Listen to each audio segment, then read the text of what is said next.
Hi friends, good morning. ఇవాళ పూజ అయితే అయిపోయింది. ఇవాళ పూజ వీడియోతోనే స్టార్ట్ చేశాను. Hi friends, 10th class results వస్తాయి కదా. 10th క్లాస్ ఎగ్జామ్స్ రాసిన పిల్లలందరికీ ఆల్ ద బెస్ట్. మీరు కూడా ఈ వీడియో చూసిన వాళ్ళు ఎవరైనా వీడియో చూస్తే మనకి ప్లీజ్ 10th క్లాస్ పిల్లలు అందరూ పాస్ అవ్వాలని మంచిగా ఆశీర్వదించండి. ఓకేనా? ఉంటా. బాయ్ అండి. ఇవాళ పూజ చూసేయండి. అయిపోయింది. ఇవాళ పొద్దున్న 10th క్లాస్ పిల్లలు మంచిగా రాయాలి.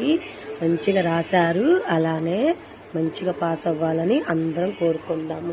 ఓం శ్రీ మాత్రే నమః, గోవిందాయ నమః, ఓం శ్రీ స్వామియే శరణమయ్యప్ప. ప్లీజ్ ముందుగా చెప్తున్నా, ఎవ్వరు బాధపడమాకండి. ఎన్ని మార్కులు వచ్చినా బాధపడమాకండి, ఏడవమాకండి. ఓకేనా? Bye bye. చూసేయండి, పూజ చూసేయండి.